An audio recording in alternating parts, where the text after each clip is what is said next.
Welcome, Noran. Thank you for that little poll that you created. I had that was very helpful in terms of the class times and the days. So I appreciate that. Putting that in the WhatsApp group.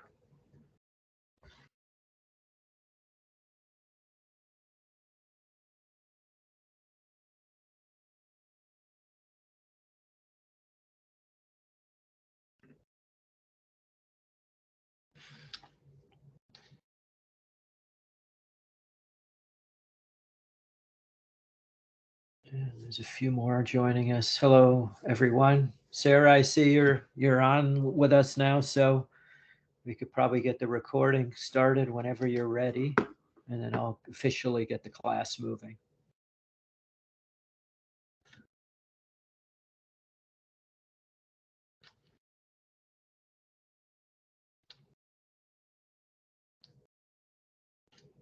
We have about 12 people on so far, so that's good. Okay, I see the little red button. I think we're recording. I think we're good. All right, well, welcome everyone. We're in week 2 of selling skills and sales operations. Will be our first official week. We're covering material from the textbook. We have a lot to cover today with chapter 1. If we do get through it, we'll start into chapter 2, and we'll see how we do. But like I said, in the chat message I sent to you all, no reason to have read ahead unless you choose to. But I want to make sure that we cover fully chapter 1. It's a really good overview. And we talked a little bit about selling and what is sales. And let me share with you the first slide, because this is the learning objectives, like you're familiar with, sort of the overview of this chapter. And it's really a good introduction into the whole field of personal selling.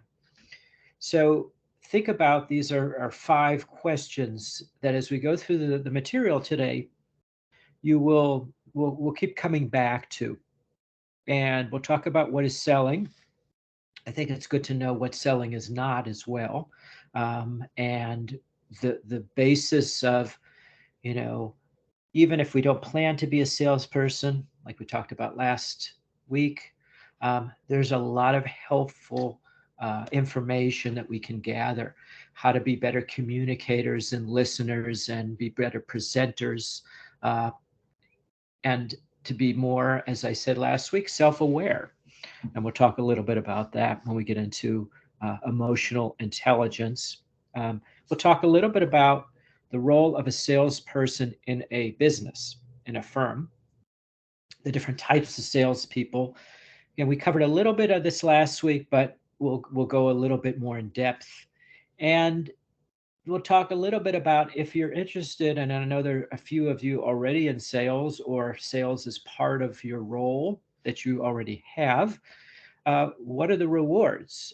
What are the benefits of being a salesperson? Also, maybe what are the things that may not be the most pleasant as a salesperson, but we still have to deal with, just to kind of give you a whole overview of what we're going to talk about today. So personal selling. Um, One of the things, and when I looked at the slide and from the textbook, and when I read it, it said human-driven interaction between within individuals and organizations. And the word human-driven is interesting because nowadays we might get a phone call from a computer, right? Actually, that's been going on for a little while. Auto-generated emails trying to sell something. There is actually a human being somewhere that had to initiate that a process or build the computer program. What's becoming now big is these chat bots, where you can have a conversation or ask a question, and it's a computer artificial intelligence program that's answering. And I would imagine they're going to get really good and they're going to be able to sell products and services and consulting And so we might be interacting eventually with a computer, but initially it was programmed by a human being. So it's all human driven, even if it's not directly one-on-one, two-on-one, people, person, um, in person, online, via the phone, however we would engage. The other thing is that's important in personal selling, economic exchange. Now, what does that mean? It means like, okay, somebody is going to create some value for us, whether it is a product like something to help us clean our clothes, okay, do our wash, or it's a service that somebody comes over to our place of residence or a business and cleans. So that's a cleaning service. Or consulting. Maybe we're in the business of cleaning, but we need more additional information to be better at what we're doing. So we would hire a consultant to help us clean. So there's always some value that we're building within the sales channels. And a lot of times there are not directly sequential steps, and we'll talk about that. There's lots of different steps to prospect for potential customers and to follow up and to ask questions and to provide solutions. They're not always in the order that the textbook would say or somebody might say. So we have to be very good at be flexible, be nimble. Um, but I think the core skills that we'll talk about, the listening, the communicating, the asking really good questions, particularly open-ended, to understand that maybe we don't have all the answers about what that person, business, group of people need, and to find out a little bit more. Um, and all of those things sort of go into this what we'll call a value proposition, customer value proposition, which is the collection of all these possible benefits that you can provide your customer. And there could be so many, you may not even know about a few of them until you start engaging with the customer, the potential customer. And they'll give you some feedback. And then all of a sudden, what will happen is you'll start finding out, oh, there's this piece that my product or service does as well. And then you can engage within that. So it's really putting together this value proposition, which is sort of this, again, larger view of what you have to sell. Now, sometimes it is a one-off thing, right? You just need, I don't know, we'll say a quart of milk, and you go to the market or the store and you pick up a quart of milk. Okay. But sometimes you're looking for uh, something that's a little more complex, and you're shopping for a new car and or an article of clothing. And so you got to try things on, you got to make sure it fits. And there's lots of different pieces that you would need to satisfy to make a purchase that you're happy with. And so we're again thinking about the standpoint of being the customer, or think of the standpoint being the person selling to that potential buyer. And so it's always good to kind of put yourself in the other person's shoes, if you will, to get a perspective. If you're at a company or an organization and you want to sell your idea, it's the same thing. Okay. Ask good questions, good listening, communicating well. The value proposition becomes, okay, what is it that you want to communicate? And do they feel that you're offering things of value? Even if it's a communication, the sale is they're buying your ability to do this project, do this work. And so that becomes also then, again, something very different. We need to think about, again, the value proposition is information, okay? And how we're presenting ourselves. And as we go through this, feel free if there's a question that comes up for you to put it in the chat. All right. But we're going to move along and just talk a little bit more about this economic exchange. Okay. Now we'll call this, it involves a profit for both parties. Now the profit could be actually tangible money. Um, these days, I don't know if I'm opening a can of worms if I say cryptocurrency, right? Because a lot of people may have lost a lot of money with what's happening in that world. Um, but there's some kind of profit somebody's making. And again, it could be profit, not just money, but a profit in terms of information, value. Again, it's always this value. And so what we're seeing is, can we provide more value if we're the salesperson, more benefits to that person? And if we can, then we will profit from them. And maybe it's not a monetary profit right away, but maybe they like our product, so they recommend it to other people. A lot of the work that I do now too is selling my service in terms of training and consulting and coaching.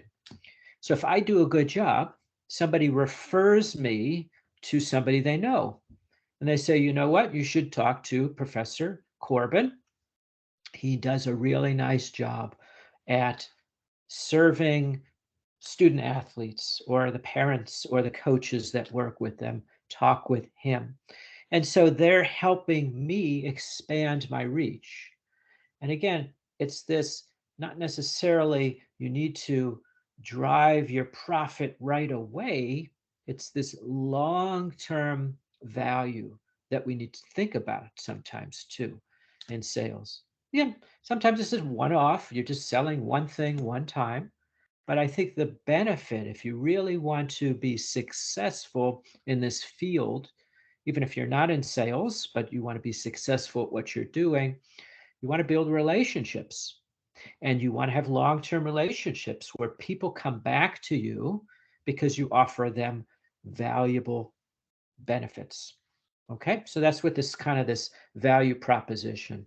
So always think about how you can offer more benefit than maybe even the customer was initially expecting. And that's how you kind of surprise the customer in a delightful way. It's good surprise, not a bad surprise, like, oh, how much is that? Oh my gosh. No, it's like, wow, what are you offering me? Really? Oh my gosh, that's terrific.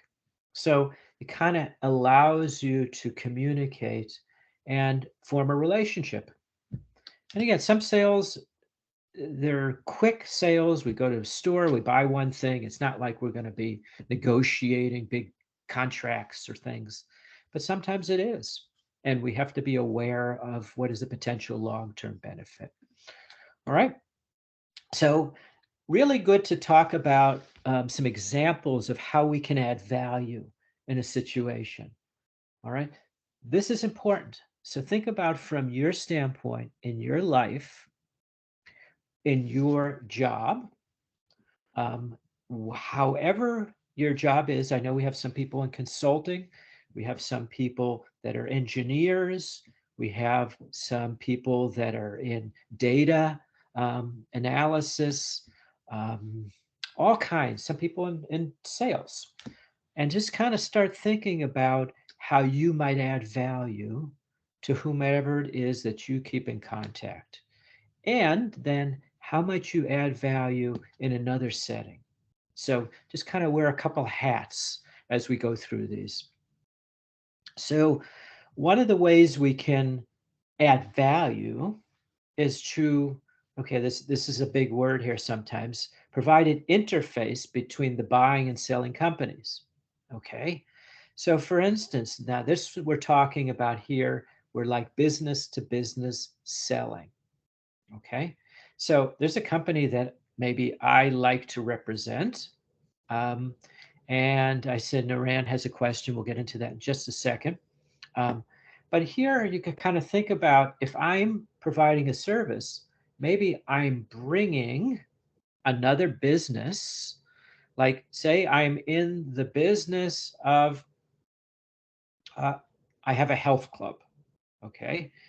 And um, I want to hire people to do the training, the exercise trainers, okay?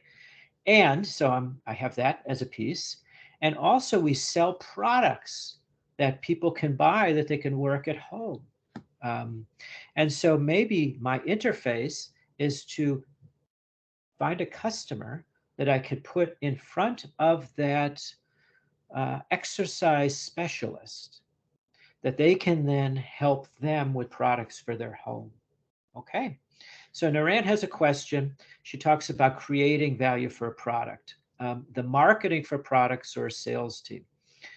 As let me read this. You can see it in the chat.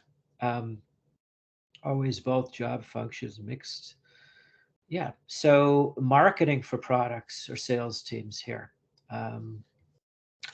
So I see that. Okay. So yeah, very, very good thing to think about here in terms of the value of product. We'll get into this a little bit in terms of, like, we'll talk about marketing, we'll talk about promotion, which promotion is more of something that comes like word of mouth instead of something we would pay. But the work that the job functions that we have, they are mixed. There's really no boundaries. So that's a really great comment. We're buying, we're selling, we're offering, we're doing a little bit of marketing. Maybe we're promoting things. We promote things negatively too. You go to a restaurant, you have bad service. You tell people, that was a terrible meal, or their food quality was awful. So we'll call it negative selling too. And that's the kind of selling that hopefully we don't want to promote, but it happens. And we probably do it as well sometimes, right? So we have to be aware of all these different functions that are mixing. But I love that, Naran. Thank you, because there really is no boundaries in terms of sometimes the buyer, the seller, how we're positioning things. Okay. Another way that we can add value is to identify other key players that could benefit in a buying and selling situation for these companies. So there's extra value. Okay. We'll take this health club example again. All right. And if I can bring other companies into that mix, okay, perhaps there's a company that sells sports drinks, all right? And I approach them and say, you know what, I own a health club. Would you like to market your sports drinks in my health club? Now you would set up maybe a little stand or a little refrigerator with all the different possibilities. And I would take, it's my business, I would take a percentage, but you get a big percentage. So start to think about, you can look at who are the other key players. So part of it is being very creative. And as Naran said, there's no boundaries. So if I own a business, if I represent a company, who else might benefit by the work that I'm doing? And so that is a really good question to ask. Think about this. You're at a company. You're talking to your boss. You're trying to get them to buy into an idea that you have. Who are the other key players within your company that might benefit from what you're saying? So certainly your boss, but maybe some of your colleagues, maybe the boss's boss. Okay. So start to think about how we communicate a little differently. And then all this is kind of like ahead of time in our preparation. When we ask questions of ourselves, and to start to think about who else might benefit. And then you'll get an insight. Like sometimes it's like maybe nobody else benefits, but maybe there are. So we're always thinking about this next benefit, this two-way communication. And it's again about bonds, relationships. So the value you bring to a customer, maybe you are just servicing them. Maybe you're, computer consulting. And so there's not a particular thing you're selling. Maybe there's not a new service, but you're selling within the relationship because you're building more rapport. Effective two-way communication is a value because that builds trust. Then they can come to you for other questions. So if you build a long-term relationship, you might not hear from them for a while. And then a month later, they come to you and say, you know what, can you help me with this? That effective bond is the value you brought as a salesperson. This is life, right? So if the more people that we can create this benefit of communicating with you, that where you're the go-to person. I have a friend, and he's very handy. He's a good doing things in his home in terms of fixing things, and he has created this persona that if somebody has a question, any one of my friends or people will call Mark and say, Mark, can you help us with this? He's built that value that he is a person that has insight into, oh, how do we fix this? There's a problem with my plumbing. What do you think? Or the wire in this thermostat is not working anymore. What do you think? Oh, you need to do this. And so the value he created by being a person of knowledge and offering his advice created additional value for us. Even within a friendship, you can kind of think about this. So the other piece too, which is part of this communication, is this climate, we'll call it, of co-leadership in meetings that we go to. So again, think about where you're at, even if we're doing a lot of remote work in our business, wherever you're at, this potential to be a leader, right? My friend Mark, who has this information that he is really handy, he is a leader in that role because he has information that we value. So think about this from your perspective. And if you can create the personality, the characteristic that you are someone that has valuable information, you then take this leadership role because then people will come to you for knowledge. And that's important. So it's like we're co-leading the relationship because we have value to offer. And again, it goes both ways. We want to encourage, it's not like I'm the only one that has information, right? Yes, I'm a professor, but a lot of you have really good insights. And I learned from you as well. We talked about this last week as in addition. So if we can understand that not only do I have information that might benefit you, but you have information that might benefit me. So both sides learn and grow, and we know that. So again, it's not a one-way value. It's not the me selling and I only offer you value. You offer me value. Maybe it's again only that you purchase my product. So the value is the profit. But then it's like a happy customer. That's a value. Then you might refer me to another potential customer if you like what I do. And so then that becomes a lot of value we're building. All right. So let's move along here. Again, feel free if you have a question, type it in the chat. So want to give you some examples here of how we add value. All right. Additionally, we talked a little bit about this already, but let's go into a little bit further here.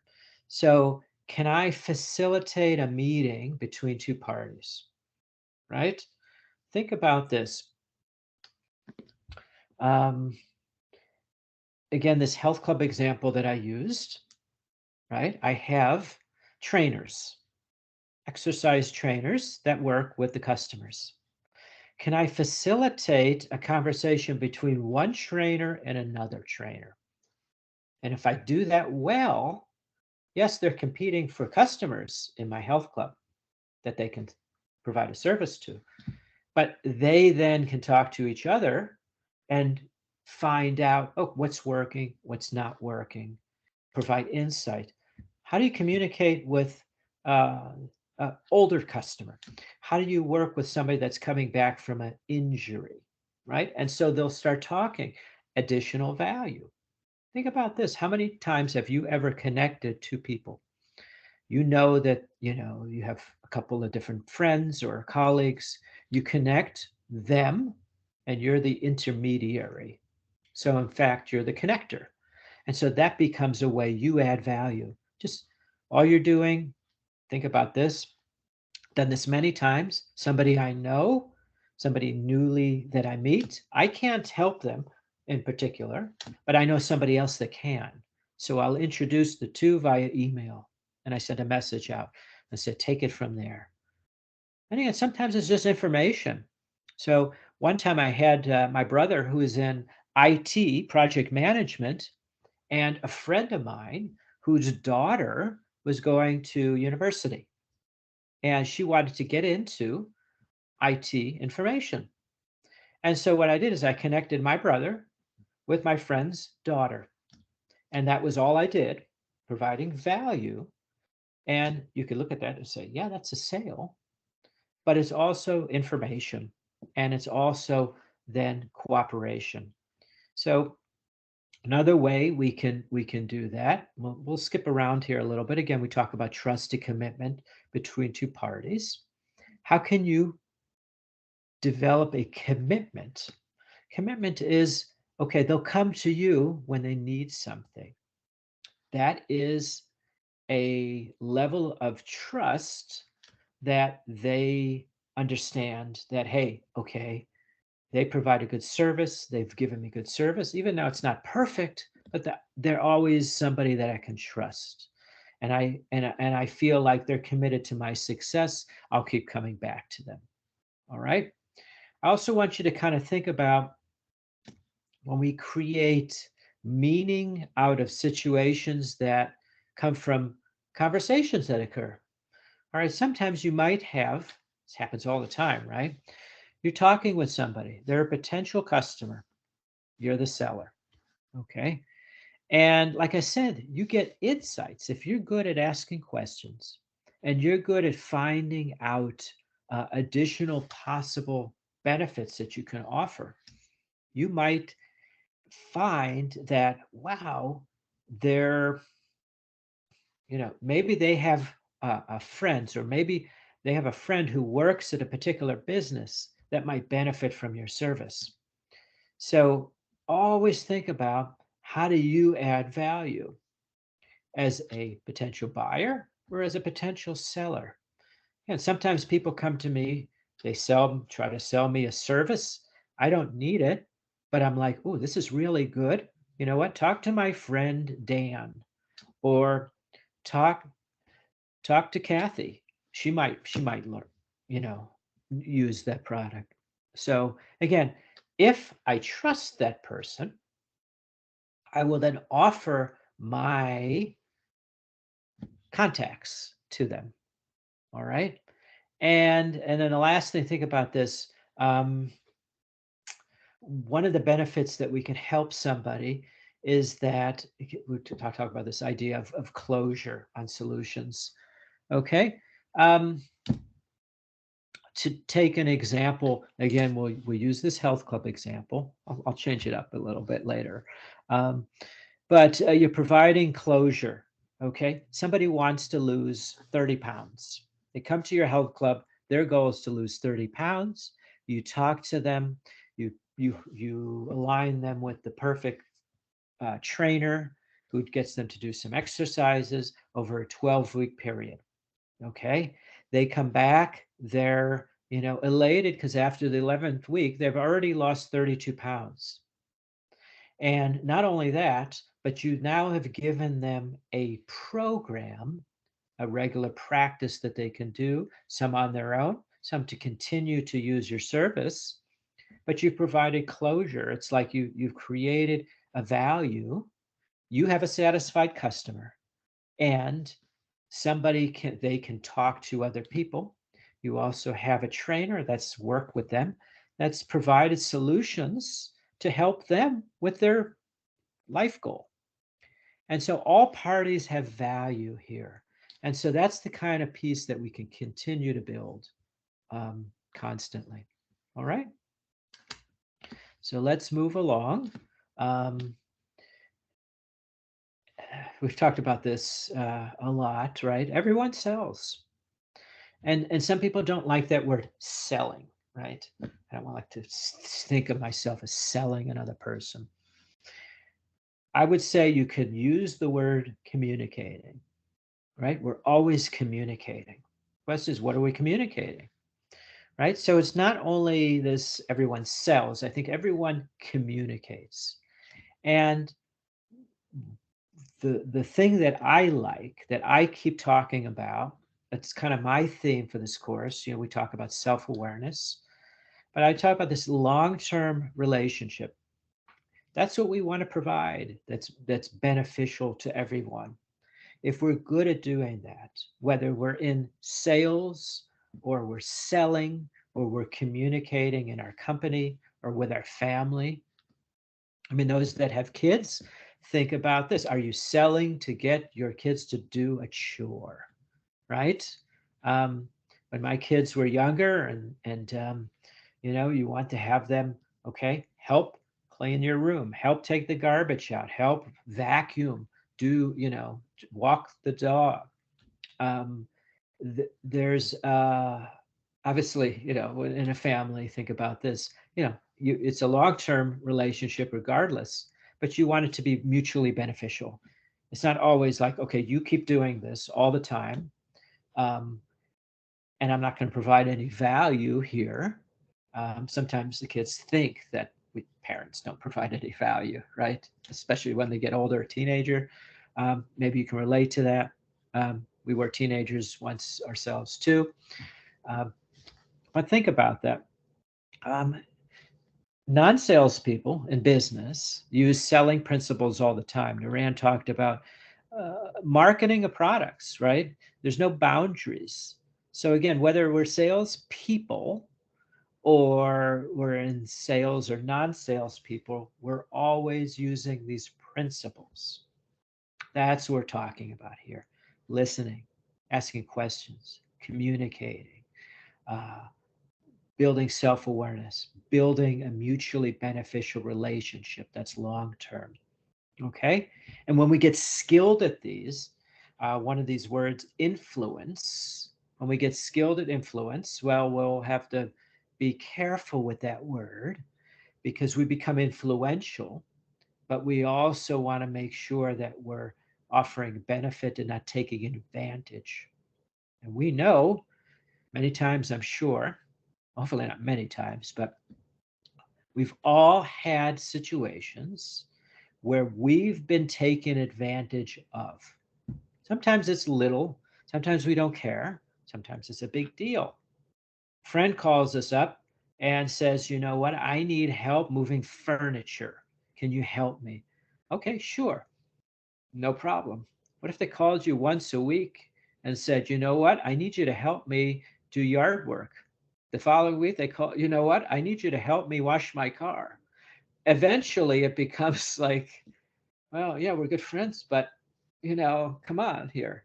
Um, so we have to develop this luxury relationship. We think about that. It goes both ways, right? So this taking advantage of, we need to just be aware. Again, self-awareness. It's not like we shouldn't ask for favors. We shouldn't ask for the order. When I first got in sales, sometimes you get in sales and if you're a timid salesperson, this is, I guess, kind of like you don't want to ask for the sale because you'd be pushy. But if you provide value, it's okay. Ask for the order. You know what? How many would you like? Would you like 3 of these and 2 of these? Or you know, um, it's okay, right? So sometimes we have to, um, again, if we're self-aware, sometimes we know maybe we don't have the full confidence in asking for what we want. We'll talk about that a little bit later as the course goes along, and when we get into like presentations and communication skills within that. Um, but developing confidence is important, like confidence in what you have to offer, who you are, the self-worth of your product, that you have good value to offer. And so the more you can tap into that, the more then other people will see that. Okay. But I think we've all come across people that are kind of timid or kind of shy about wanting to sell. Um, and maybe sometimes they do that to be trying to manipulate us into buying. Um, but again, it comes to, we'll talk about that in the next chapter in terms of the ethics. Okay. Um, Now, different roles for salespeople in a business, um, and different ways that we can sell.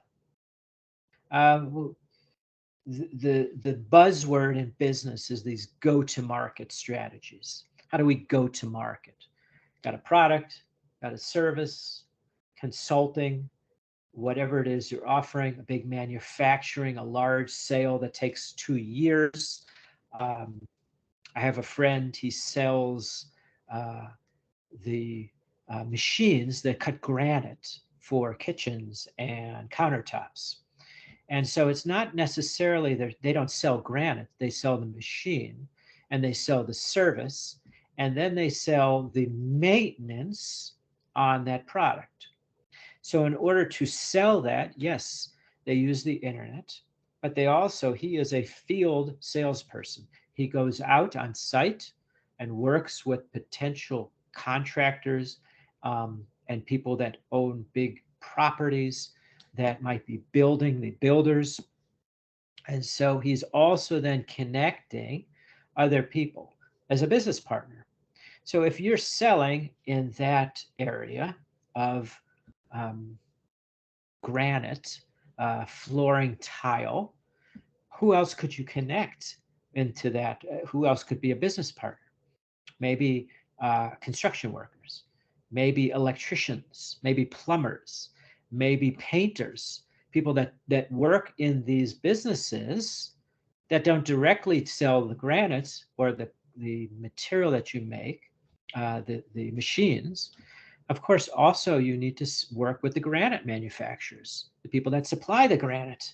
So they come to you and say, oh, you know what? Here's the people that can cut the granite. Now there's these lasers and you can cut exactly the shapes and put different pieces of granite together, like perfect. Um, so selling, there's lots of places. Now we could be a reseller, right? So I can buy sporting goods and from a supplier and resell the sporting goods to other people who want it, or produce. And so if you're a reseller, you're buying from somebody else and then maybe you're marking it up a little bit more because you're buying in volume. And then you're selling to somebody else. You go to the flea market and you sell your products there.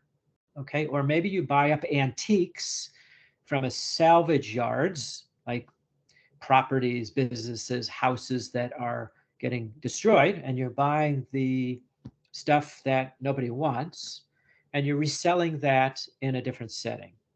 And then maybe then you also work with business partners, you work with contractors, so they'll come to you.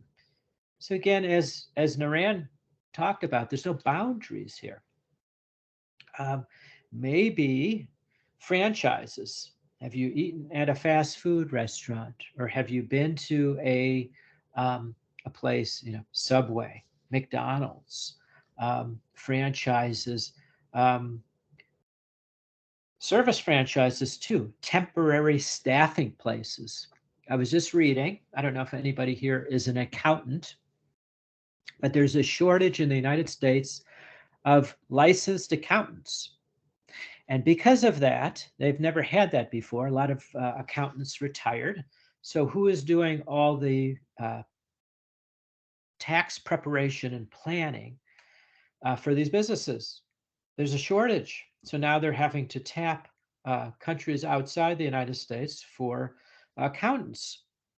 There are companies that franchise accountants that are businesses that are temporary staffing places. So they'll go to a business and say, oh, you need accountants? I have 10 of them. We can work on your project for 3 months and you pay me. So I have 10 franchises of this. But think about, again, a Subway or a McDonald's or any of these places that you might know, stores that could be a franchise. Um, and telemarketers selling through the phone or the computer. That's becoming a big business. It's been a big business for a number of years since we've had communication by the telephone. But as I mentioned at the very beginning, think about this with these chats, these computer generated bots. Um, they are becoming to the point where they'll be able to communicate and do telemarketing um, and sell us things. Because I was reading, um, directly pertains to being a student in a university, even like this, that these chatbots can be used to write papers and do assignments. Don't get any ideas here now, but these chat GTP chats, you tell them, okay, uh, do an assignment. Can you compare the role of a salesperson in a business to business versus a business to consumer direct? And it would come up and give you all kinds of really good information. It would all be auto-generated by a computer. And so the business of um, what we call like between the internet and direct sales, personal and the field and computer is becoming blurred, right? No boundaries again. So let's continue to talk about, break it down to specifics, the role of a salesperson in a business, okay? And then we'll talk about the role of a salesperson within as just an entity in and of itself. All right, so within a business, we talk about this customer lifestyle value, okay? So think about a company that has many salespeople, all right? Um, can the create a team of salespeople that offers value to everyone in the company? And you don't want, if you have 10 salespeople with your company, you don't want all 10 of them selling to the same people because then they're stepping on each other's toes. So sometimes there's different territories, like a sales territory, like it could be a geography. It could be you take the people that have already been sold before. I'll take the new customers. Then some people will be the customer service people that will service the existing customers. So there's this value that we provide. As long as you have this customer, the role of the salesperson, again, keeps changing. All right. And then I want you to think about this. Sales firms, again, could be any kind of company that has salespeople. This, again, big word, integrated marketing communication, which is just another way of saying all these different ways we communicate with the salespeople. There's pluses and minuses to different things. Like if we were to just use the internet to sell, well, you can reach an awful lot of people in an awful short period of time. A lots of people. Maybe though, the downside to that, the weakness of communicating via the internet, is that you can't have a direct one-to-one conversation with somebody if you're sending out an email to 100,000 people on the list of emails. And it seems like nowadays I keep getting more emails. Buy this. Here's a service. In fact, I got an email about bookkeeping services. I think it's one of these franchise companies that have accountants. Um, but they all have pluses and minuses, strengths and weaknesses, and we need just to be aware of that. So the selling becomes then this: we have a potential buyer selling the way they want to buy. I guess you might hear this in a couple of different ways, but like the buyer, they'll sometimes they don't see value right away.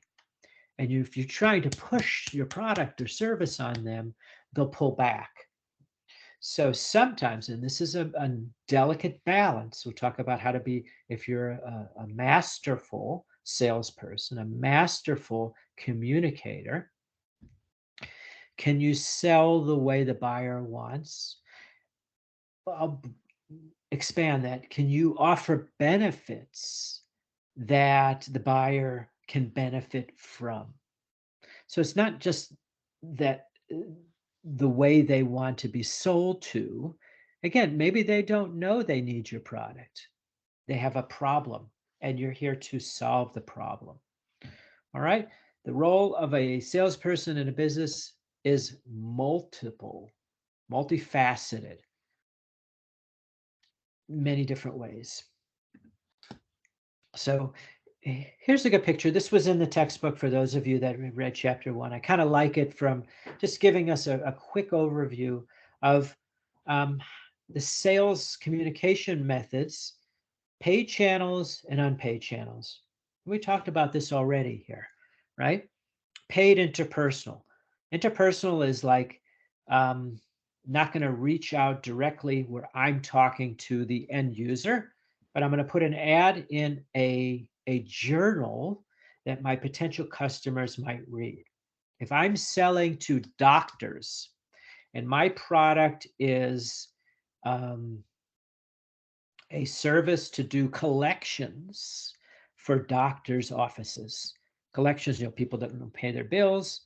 So maybe what I'll find are the journals that doctors read, and I'll put an ad in that journal. Could be an online journal, American Medical Association, catering to specialties of chiropractics, whoever. I'll put an ad in.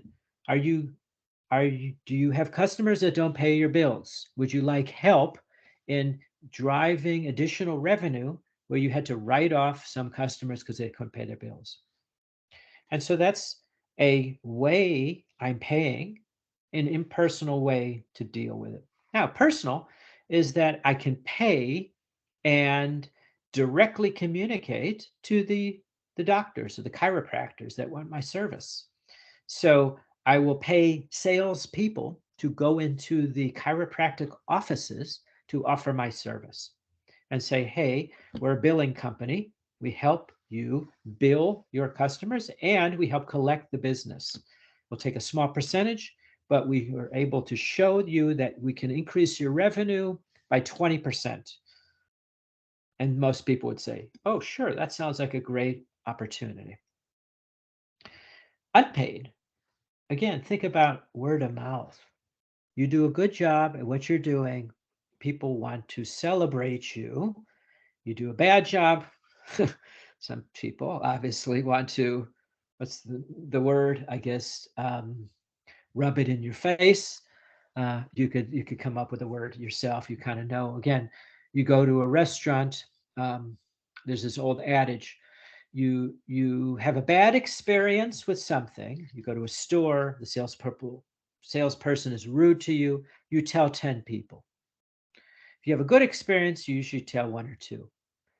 We'll talk about this in terms of the human mind. We have this negativity bias of how we see things. So publicity, we want good publicity, right? Or the other way, as you get unpaid, is servicing the word of mouth. Publicity is I'm doing a good job in the community. I'm volunteering my service. Again, I'm a health club. I'm going to open up my business for a whole day to the community for free for kids. I'm going to offer kids programming. That offers good publicity. So I have a question here. Should the salesperson be ready with technical aspects? That's a really good question. Some people need to know the technicalities. Great question here. So the question, I'll talk from my own personal experiences. One of the very first jobs I had, if you remember from last week, I sold polyurethane specialty coatings, varnish for hardwood floors. And there were a lot of technical details about how that product worked. Technical details, okay, how long does it take to dry? You have to put 3 coats of finish on your hardwood floor. How long in between each coat do I have to let it dry? Not only that, what if there's more humidity? Do I have to expand the time? What do I have to do to prep the floor in between each coat? I have to lightly sand the floor. Then how do I have to clean it? A lot of technical details.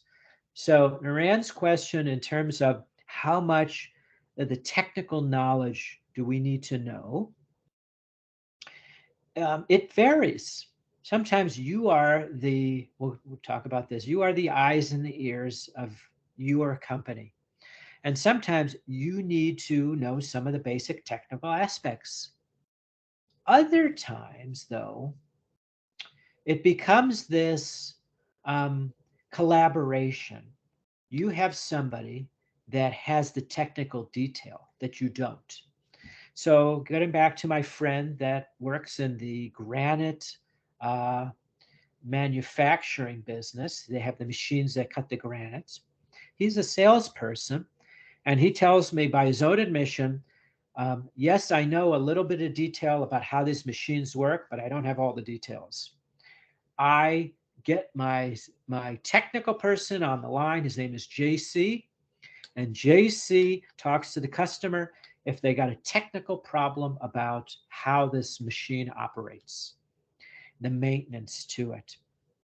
And so it is always a good idea to have a basic working knowledge of the technical aspects of your product. But you don't have to know everything.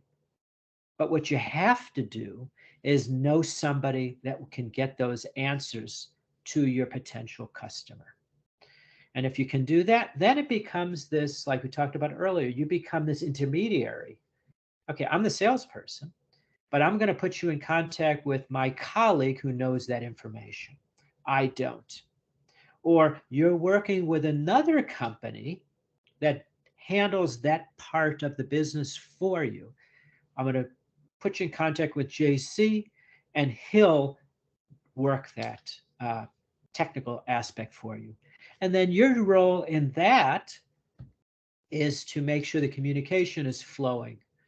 So you put the contact that you know with the buyer, and you make sure that they get the information that they wanted. Okay. So really, it actually, Sonia, perfect. I mean, it really does. It depends on the product and the platform. And there is no way, you're absolutely right. There's no way that we can expect us to know everything. And I guess if we think we know everything, and we try to be a salesperson that we think we know everything, then we're in trouble because we don't have all the answers. So it's kind of humbling sometimes, to say to your customer, you know what, I don't know that. And that's okay.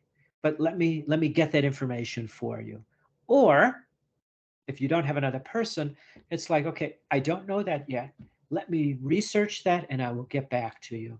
Okay? Like, what is the return policy on this product? Oh goodness, I think it's 90 days. I'm not sure. Let me get back to you on that. And any potential buyer would respect that you as the seller would say, I don't have that answer, but let me get that for you. And think about this. There's probably going to be multiple things that you do not know, especially if it's this longer sale that takes multiple weeks, months, even years to sell. It's this elaborate communication exchange of information and ideas, questions and answers. So you may have a dialogue like this back and forth for 6 months. Think about that. So there's always things you don't know, but now you're learning. New salespeople, I think they fall into the trap sometimes of thinking, and this is great, Samia, appreciate you pulling this out, that we have to know everything. We don't. Obviously, Um, yeah, go ahead. Sorry for interrupting, Yeah, Professor. no problem. Okay, so I work at in an analytics team. I'm sorry. Yes. So what we do is to minimize things that we don't know. We study our clients, so Mm, our stakeholders, so potential questions and related stuff, so that we can avoid those that parts where we say I don't know, because they will question us if we don't know major things or mandatory things about the products that we are selling. thank you. Yeah, that's a really good point here. So, yeah, there's some places, where you would never want to admit that you don't know. I get it, because then they would say, who am I dealing with? They should know these things. So terrific. I appreciate you chiming in, because I think if you look at, you know, surveying your potential customers of all the things that you don't know and getting that information, you know, then you'll realize that after a while, you're getting a lot of the same kinds of questions. And so here's the thing too, like if you keep saying you don't know and you're getting the same kind of questions, then it's on you as the salesperson to say, oh, I should be learning that. I should know that. And that creates a level of trust. Um, so that's a really good point. Obviously, there are times where if you don't know something and your buyer thinks you should know it, they're going to think like, oh, maybe I chose the wrong company to deal with. They don't know what I'm asking, and it's a basic question. So be careful, right? Again, it depends, I guess. It always kind of depends here. Um, Elaine is talking about as a project manager, sales manager. Here she put something in chat. If you don't know the details, you can try to understand what questions the clients can be interested in. Absolutely. So here's the thing too. If you don't know, you're asking questions to get more data from them. Okay. So, and again, um, uh, sometimes they don't respect you for checking, back. Let's see here. Let's see.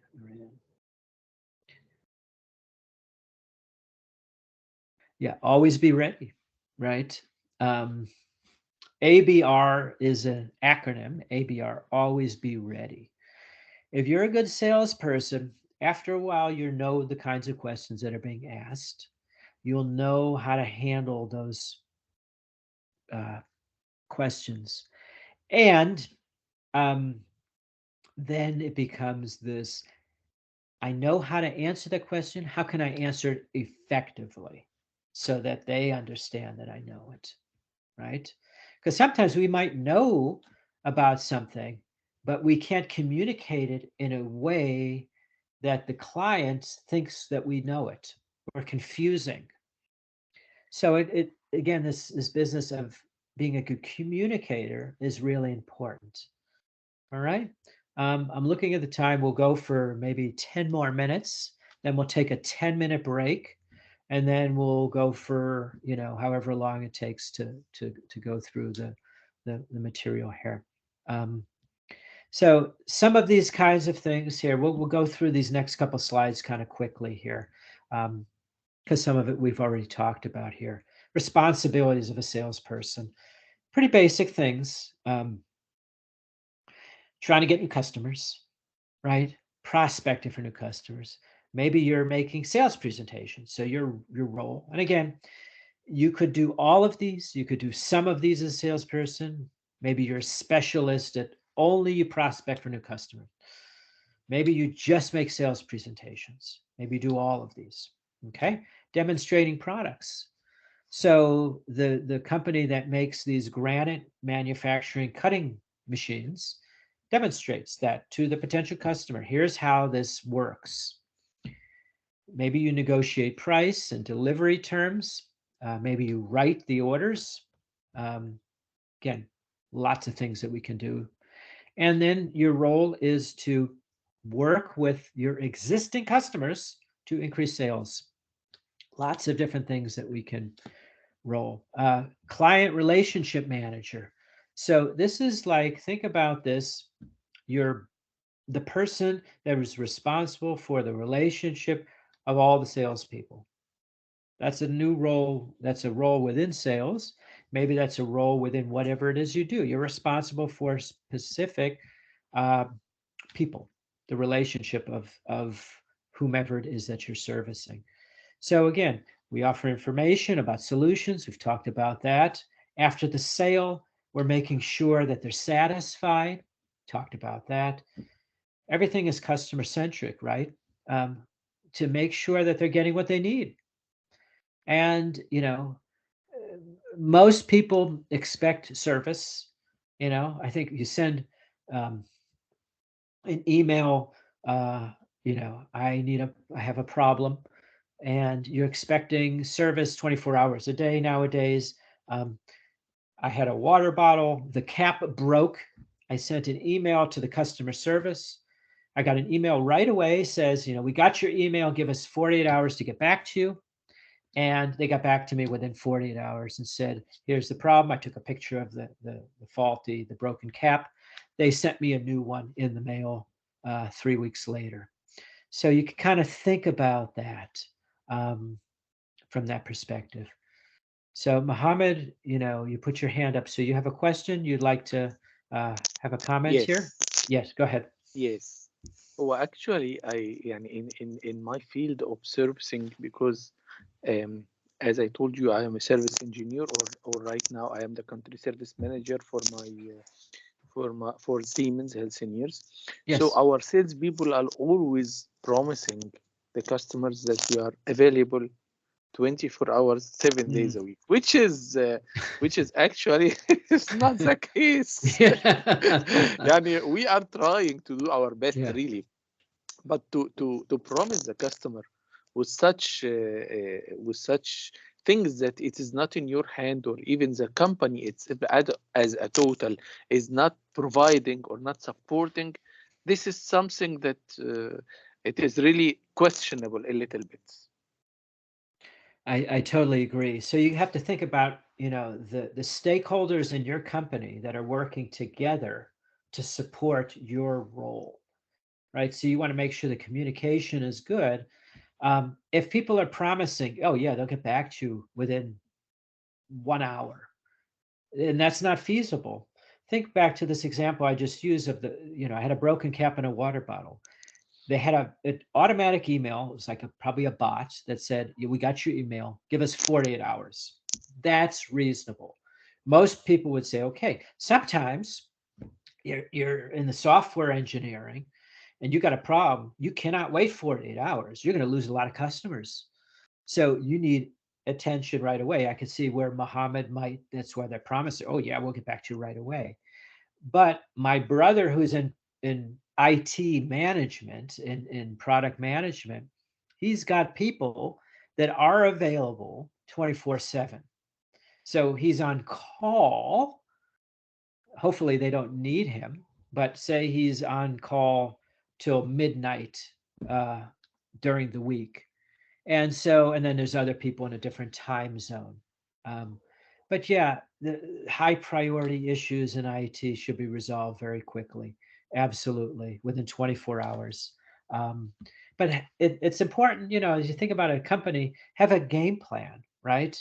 Um, it gets back to um, this just ability that your customer, right? That was communicated. You kind of already have what potential problems might arise. So, how do you handle that? If there are people that need service right away, sometimes it's like you're at your house and the plumbing goes, right? toilet overflows. That could be a major problem if you only have one toilet, right? Or if the water's dripping from the third floor down to the first floor and the homeowner doesn't know how to shut the water off. You need service right away, right? Or you have a major flood. Sometimes there is a major flood. Sometimes it could be avoided. So it's important to kind of have a level of understanding of what your customer might need. Good questions. We'll talk about that. All right, great. We've good first hour plus. Let's take, right now, I'm at 6 after the hour for me. I know it's in Egypt, it's probably 6:06 if my calculations are correct. So let's take 10 minutes. All right, take 10 minutes, stretch, get a drink, get a snack, do what you need to do, and we'll come back in 10 minutes. If you're out doing something and you need 12 minutes, so be it. This is all recorded. Don't kill yourself to get back here in 10 minutes. It would be great if you could, but I understand we're busy professionals. So let's take 10. I'm just going to turn off my sound, and I'll leave everything going so we don't have to redial in, because that would be a pain. All right, so the video will keep recording for 10 minutes of dead space, but so be it. Those that are working on recording, just fast forward in 10 minutes. All right, so I will see everybody in 10.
All right. I know probably there's some people that are still doing what they need to do, which is fine.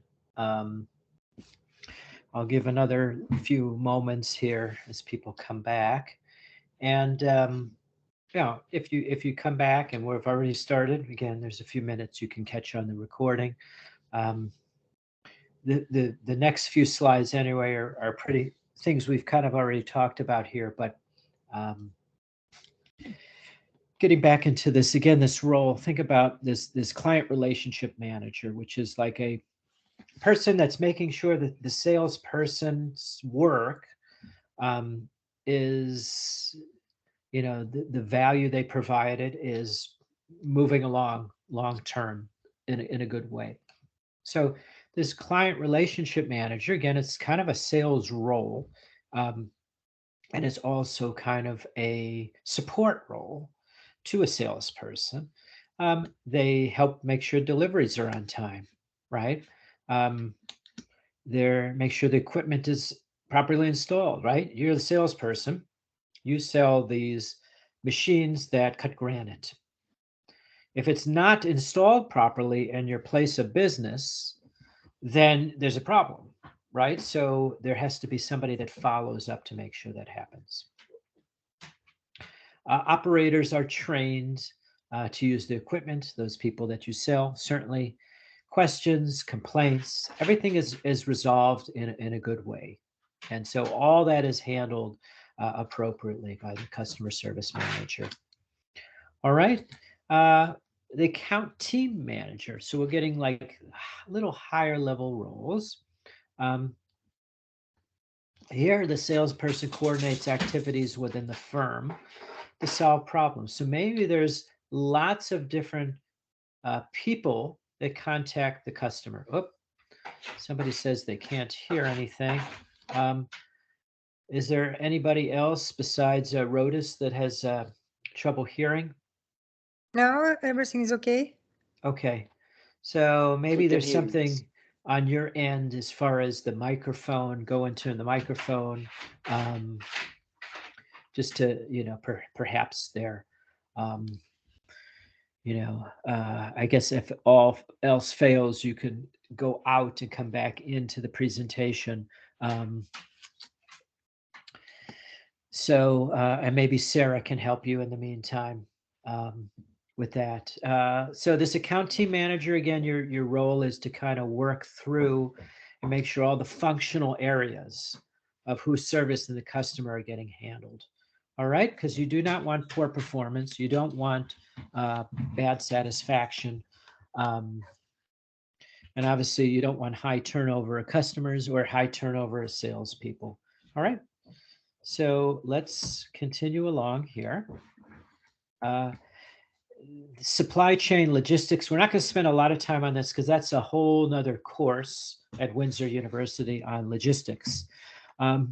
But there's another role. We'll just talk about this in terms of the role the salesperson interacts with these logistics, like delivery time and how often you need to reorder, and what other pieces and parts that you need to make whatever it is you're doing work.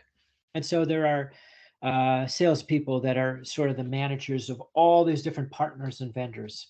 And that could be your role too. That's another piece. And so you'll interact with maybe 10 different people that support the customer. And so that could be your role. Or maybe you support all 20 of your salespeople as the supply chain manager. And so you're working with multiple customers that are supported by multiple of your salespeople.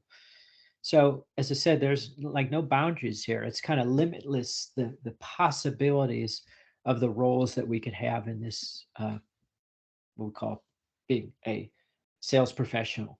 Okay. This is something I said before. This is something that's in your book. That kind of always think about this in mind. You are the eyes and the ears of your company and in the marketplace. So you'll get information that you might find very valuable, or you might not find it very valuable, but somebody in your company might benefit from it. So you might know as you work with one of your customers, you might find out what a competitor is doing. And that information might be very valuable to somebody else in your company. So kind of think about your role as a salesperson is this information provider, right?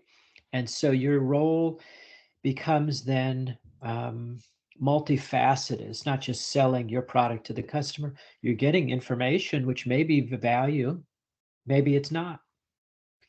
But kind of think about this. If you get information that could be valuable to your boss or to somebody else, and obviously it's not nefarious information, it's not unethical information, but it's important, you can share it. It's not like a secret, although we'll talk about that later on in ethics. But just kind of think about these roles. It becomes then very much expansive and extensive of what we can do. So distribution channels, we'll talk a little bit about this, like where in terms of the selling. This word distribution, right? People and organizations, there are different roles in terms of, we'll call it the flow of products and services, from the person who produces a product or creates the service to the ultimate user. All right. And the two types, the really two main channels here, where we're selling direct to the customer, or we're going like kind of a middle person, right?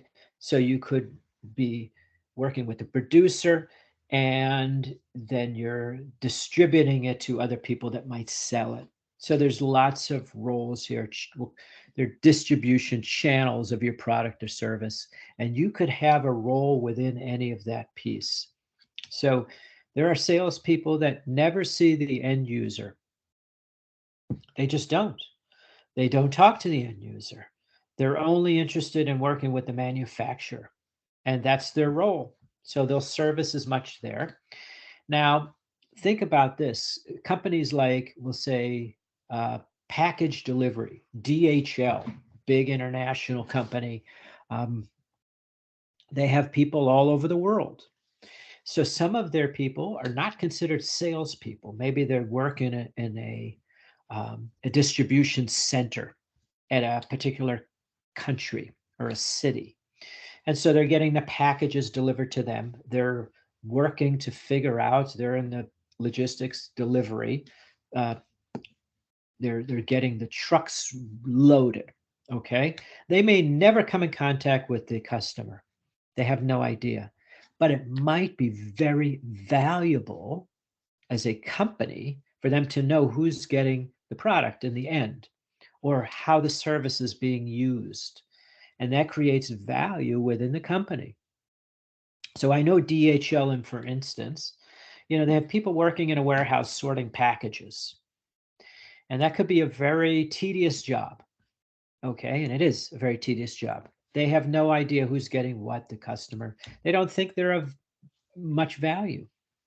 But what they did was DHL had some of their customers that shipped the products, some of the customers that got the products, do interviews and say, you know what, you shipped my daughter's wedding dress and it arrived from X. And because of the work you're doing in sorting packages, it arrived on time. Or these medical supplies came through and they went to the hospital and they were able to work to help patients in chemotherapy get what they need. And all of a sudden, those people that are in the company in a distribution area that didn't know about the customer, they now have some sense of where they fit in this process. That's important. So kind of always have a sense for you, whatever it is you're doing, whoever it is you're communicating with, have a sense, even if you don't know like all the roles within the organization, have a kind of a sense of how things work. And I think what you'll find is in that case, and these larger sales operations, I think you'll find that people have built more trust. They feel more heard in their job, and they might have more motivation to produce. So if you have a customer that you're working with that all they do is know you, but they don't know anybody else about your company, maybe you're able to share information about other people in your company that could benefit them based on the role they play. They might have a benefit, information that they shared. You know what? The information you shared with me, that you said you were so happy about our product, I shared that with our engineering group that designed that product. And they were so thrilled to hear that. So thank you. They have no direct connection with the engineers that create that. But just now that salesperson communicated that with the buyer, now there's like this whole information energy exchange, and it benefits everybody. So it's really, really helpful. So think about all these distribution channels. Well, we'll get into this a little bit more detail, but trade salespeople,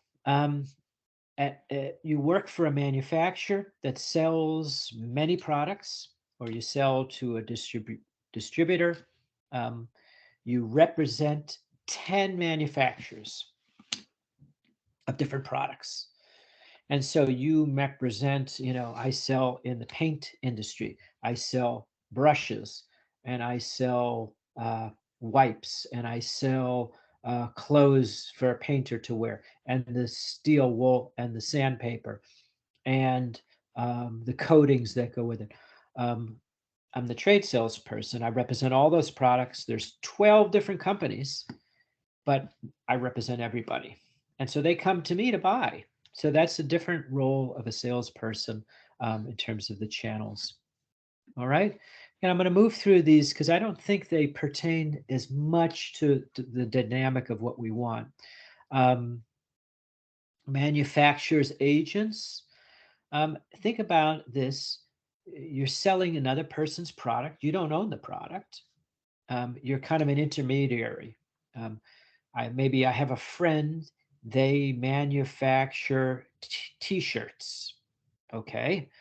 And they give me the t-shirts because I'm the one that goes into the marketplace that sells the t-shirts to the customer. I don't produce the product, but I work for the person that creates the t-shirts, manufacturer's agent. All right. There's a couple of good graphics that come from the textbook I want to share that go through this a little bit more easily. Excuse me. So the sales job and the distribution channels. You kind of see direct sales. We talk about this. This is business to business. From one business to another, you're dealing with kind of the end user. Okay. The salesperson sees the end user in this channel. Distributor sales, sometimes, again, you don't see the end user. You see somebody in the middle. And because of that, again, sometimes you don't see the full completion of the sale. If you own a business, I know there's a few people that are getting closer to, they said, I can't remember who said, getting closer to retirement. Eventually they want to start their own business. Think about this. Make sure that the role that you have and the people that you employ, they see the full sales cycle. They understand where they fit in that relationship within that company and the group that they represent. That's important because then they kind of have a sense of this felt sense that they have responsibility, that they're a part of the larger whole. All right. In terms of this distribution channel direct sales, so here there's no manufacturers, agent, rep, or anything like that. I'm a salesperson. I sell directly to my customer. So, I'm the one that make the t-shirts. It's my company. I sell directly to the customer. I don't have somebody else make the t-shirts. Or I'm a restaurant. I'm the chef. I make the meals and I interact with the customers my people that come to my restaurant. Direct service, right? And the other way, it's like I could be a chef and I package meals for restaurants and I sell them my salsa and they sell the salsa to their customers. This direct channel, I work directly with the end user. That's the difference. It could be the end user, but within that, like I said, you could be anywhere along in that bottom graphic, anywhere along a salesperson within that. You could be an account manager, you could be a relationship manager, you could be somebody that does the servicing, you could be the salesperson that talks with the end user, you could get the products and work with the manufacturer or the service, all these different levels, different ways that we can work through. So factors in what makes this like sales role important, the descriptions of sales jobs. Again, think about this. What is your role that you have?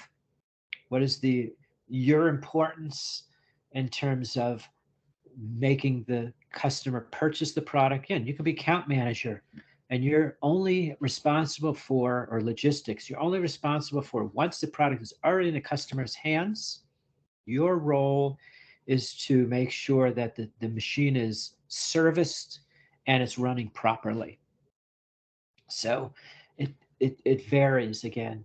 And some salespeople do it all. Like I have my own business, I do everything. I sell my own service. I mentioned I have a book, I sell that. So I teach online, not just this course, but to other customers. And so my role is multifaceted. I do all of these things. And so I'm the account manager, I'm the salesperson, I'm the manufacturer, I'm the servicer. I make sure the client is satisfied. I do the training and the presentations. I do it all, like a one-man show, right? But most large companies have this, different people in different stages. But I think it's good to know what all these different roles have, the responsibilities. And so it makes us more aware of, okay, how I can be most impactful in my role right now. And I think part of it is when we get into some of the mechanics of salespeople, sometimes we're like the salesperson and we're talking to the wrong person. We think they can make the decision to buy, and in fact, they're a middle person. And so part of our role is to figure out who's the buyer, who can make the decision, right? If we're interviewing for a new role in our company and we're interviewing for somebody that maybe they're not responsible for that new role, they're an intermediary, the way we communicate is different than if we were talking to the end user. That's all I want you to kind of have a sense of. It changes how we see things, the view of how we communicate and listen. Listening will always be an important skill, but how we communicate, the kinds of questions we ask, how we position things will change based on who we're talking to and where we see ourselves. Location of salespeople, pretty basic, right? You could either have people out in the field that see the customer directly, if you have a product or service, or inside people, work the phones, work the computers, in a location that's not at the customer's business. And so that's kind of the two main roles, salespeople or inside or outside people. I really like this to think about, and I mentioned this earlier, creativity in terms of the level of our sales job. I don't care where you are in sales. If you are even not in sales, but you have sales in your role, creativity is important. I think you all probably agree with that. There are places where you need to have higher levels of creativity or lower levels of creativity. But I think creativity is important for success in any profession. But this is a nice graphic just to kind of give you a sense of, based on your role, do you need to be higher or lower in creativity depending on who you're focused on? Okay, so for example, the salesperson's role. If you're an order taker, if all your job is somebody calls you're on the other end of the phone or the computer taking orders, low creativity. It could be high creativity if your role in that is taking orders and yet you're trying to sell them a higher value product. Then you're more creative. So all these roles, places have a level where there's a little less creativity and more creativity, but all need creativity. I think you all agree, whatever it is we're doing, whatever role we have, and part of it sometimes is to take an existing customer and add value by being more creative. Okay. So let's like the nature of our offering is sold by the salesperson. Okay. So is it a product? Now, people say you have a product that's low creativity. Well, what if you have 12 different products and you don't know which product is best for your customer? So again, I want you to start to think about a low creativity might translate into something very high creativity because you're not really sure which one of the 12 services or products that you have for them. If you have a service could be very low creativity here. I'm kind of going against the textbook here because they created this graph in the book. But I want you to kind of think about it. Could you have a service that you offer that has low creativity? Right? Think about a service that has very low creativity. What if your service and all it does is, like you said, you work with doctors' offices and you offer the service of collections. So you're generating more revenue for them. All you're doing is using their existing customers and you're calling them and trying to work out payment deals and get more money. I don't think that's very high creativity. It's a service that's kind of low creativity, but there's still a value that you're providing. So, but I think where we could be of a bigger service, think about that. You're offering that collection service to a doctor. What if while you're doing that service, you become more creative and you start working with these customers and you start figuring out there's a pattern to those people that are not paying their bills. And the pattern is it's the interaction with the doctor in the beginning. The doctor didn't clearly state how the services are provided. You figure that out, and now you're offering more value, higher creativity. You then have a meeting with the doctor's office or somebody in your company and says, you know what? We've been working with your business for 6 months. We've collected all this data and all this money for you, but the data is so valuable. Here's where you could improve. They didn't even ask for that, the doctor, but now they come to you and you come to them and you're like providing extra value, highly creative.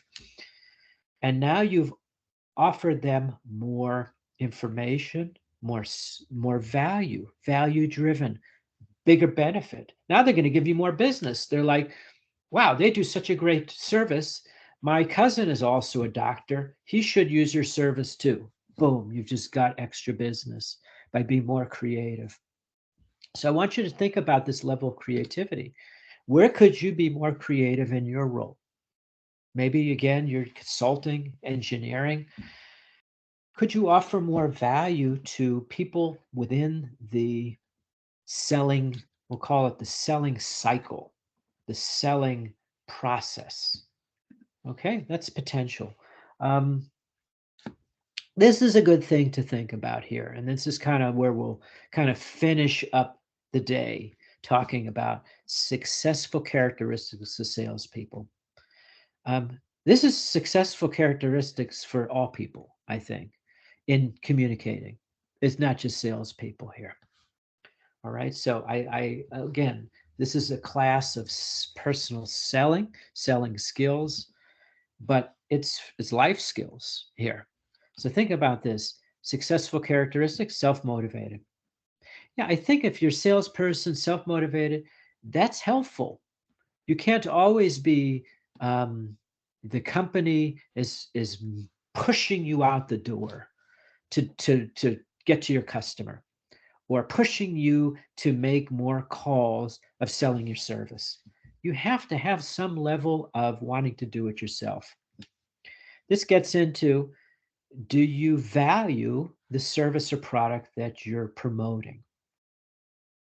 If you don't, it's hard to be self-motivated. Maybe you look at it as a job, and we've all been there. We have a role that maybe it's not our dream job, and we don't love the product or service that we're selling for our company, but it pays the bills. That's okay. But just be aware, self-motivation is powerful because it creates this success marker of more energy. People can feel if you are motivated to sell. Now, here's the key here, is that second one. Are you dependable and trustworthy? That's a successful characteristic. And is your company, the product you're selling, trustworthy? Like somebody mentioned in the chat, you can't, if you're in IT, 24 hours is a good response time. But if for some reason, like Muhammad said, your people in your company are promising, oh, they'll get back to you within 20 minutes, and that's not feasible. Is that dependable and trustworthy? No.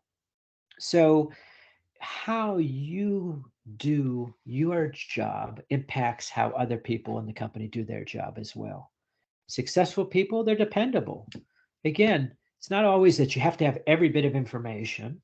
Maybe you do survey your existing customers and get a lot of data. But can they count on you to get the right information if you don't have it in that moment? Are you dependable? Can you be trusted that you can get them the correct information? Can you service their needs, whatever it is? Do you have integrity? A little bit about this we talked about, right? Do you have customer and product knowledge? To be successful, you got to have some information about what you're selling and about the customer. You don't have to be like the ultimate expert right out the gate, but it does help make you seem like you know what you're doing if you know your product. I mean, I think we've all been there. We go into a store, they ask, can I help you? Whatever it is, it could be a clothing store, it could be a hardware store. You tell them what you're looking for, and they don't know where it is. They're looking for it with you. They don't know what the products do. I've had this multiple times. It's amusing. Think about it. You walk into a store, a home center. You have a particular thing you need to solve your problem. And you tell them, can you help me find this? They don't know where it is in their store. And not only that, they're looking through the packaging of the products on the shelf to find out, does this do what you need to do? That doesn't create a high level of trust, right? You go to this place, you're like, oh my gosh, how is that possible, right? So I think from that standpoint, it's important to kind of have some general sense, your product, of the customer, some knowledge, technical expertise. This was mentioned a little bit already. Elena said, how much do you need? I think it was, how much technical data do you need to know? Some analytical, technical. I think the biggest piece here is you got to possess good communication skills. I don't care what role you're in, you have to be a good communicator. That's a good listener. That's a good person that can communicate ideas. That's, a good person that can literally then get insight and figure out. You're a good questioner to know what you don't know and to know how to position what you do know to make it be effective. You're flexible, you're agile. Again, these are good life skills, right? For pretty much any profession. Creativity is important. confident, optimistic. Boy, that's speaking right directly to the service that I provide. Confident. Think about this. You know more of your product. You're good at communicating. You are self-motivated. You're dependable and trustworthy. Do you think you'll have more confidence in your communication? You'll think you'll be a little more optimistic, even if you can't make the sale right away. If you have a lot of these qualities already, it leads to confidence. And so confidence is this piece of so many other pieces. And we'll get into this here. I think this is really critical. Emotional intelligence is this, are we intelligent about our emotional state and the others of who we're dealing with? Can we read emotions of others? Yeah, body language is important, facial expressions is important, but do we have a felt sense, or can we be empathetic? Maybe they're going through a tough time, and they're irritable, and that might put us off. So, we need to be aware of that. Maybe they're giving us and making it very difficult for us. Maybe not every customer is pleasant to deal with, right? Think about this. Not every relative we have in our lives is pleasant to communicate with. I'm sure there's somebody in everybody's family that's a little bit more, we'll say, challenging to deal with, right? We all have that. Probably picture their face right now. Hopefully there's not more than one, but there may be. And within that process, it helps us to be more aware. This is self-awareness. So let's talk a little bit about this last piece of emotional intelligence. I want to spend, 20 minutes or so on this piece. It's really important. As we talk about this, what I mentioned last week, to be a very successful salesperson, a successful communicator, you have to be self-aware. You have to know what's happening inside your mind, right? You'll get thoughts that you don't like this customer, you don't like what they're doing, you don't like what they're saying. You get thoughts like, I'm not good at this, I can't make this sale. Why is this customer always jumping on me? Why are they, why does my product never work? This rote thoughts that we get in our head, if we're not aware of our own thoughts and feelings and behaviors, emotions, it can overpower us. And if it overpowers us, then we're not very effective as a salesperson. We're not very effective as a communicator. Then we become part of the problem. Then people don't want to deal with us, whether it's in a family or a business or a company, right? So these aspects of being aware of our own feelings and emotions, being aware, I'm going to change this word controlling, because I don't like that word controlling one's emotions. I would say managing one's emotions. Can't always control an emotion. Sometimes we get upset by something somebody says. Can we manage? Can we maybe take a breath and relax in that moment so we're not so angry and maybe, or frustrated? Can we manage that in real time? A good salesperson, a good communicator can manage emotions in real time, in the moment. Recognizing customers' opinions, their emotions, what they're emphasizing, critical. Think about this. You're having a communication with a customer or somebody. It may not be direct that you're selling something. You're starting to get insight that something's wrong. You don't know what it is. It's not anything that they're saying, but it's like the sixth sense of, maybe there's something they're not telling me. Maybe they're upset about something that the company did, or my service is not working. If you could tune into that, I'm not talking about like irrational thoughts like nobody likes me, nobody likes what I'm doing. But all of a sudden, an insight, you're having a conversation with somebody, and all of a sudden you're like, maybe I need to ask about this. Maybe I need to stop and ask about something else.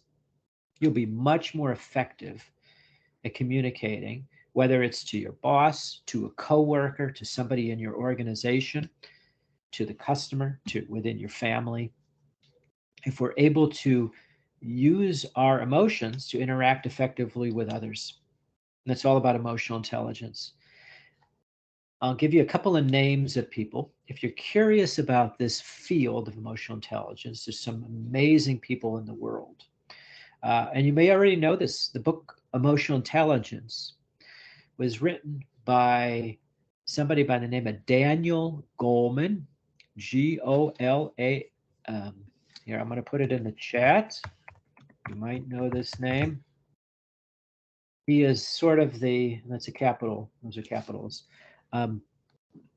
He is sort of the guru that brought this word into the workplace, into corporate America, into the lexicon of the universe, really. Because he wasn't an academic who studied at Yale University that created this. He was the person that wrote a book about emotional intelligence back in the 90s. And emotional intelligence, as Daniel Goleman says, is being intelligent about emotions, is about being able to marshal resources within our own minds when we're getting upset, when things aren't working, to be able to allow ourselves to see things differently. Emotional intelligence also, there's a piece of that within that where you can empathize with another. You can interact, this to empathy, right? Can you see the emotions of another? And then this word compassion. Can you be compassionate with somebody that's not working? Maybe, think about this. In your role, you deal with a customer and they've had some really tough issues with your product or service. Maybe things aren't working out well. For who knows why? Okay. And you're trying to help solve their problems. You're trying to service them. You're trying to make things better. And maybe you've also find out that, my goodness, they're dealing with an aged parent at home who's sick. And if you find that out, maybe you can be a little bit more understanding of why they're so irritable and jumping on you because this is not working. And you're thinking like, it's not a big deal. But being intelligent about emotions is to understand the dynamic of another and how they're feeling. There's a word that if we can, sort of the end result.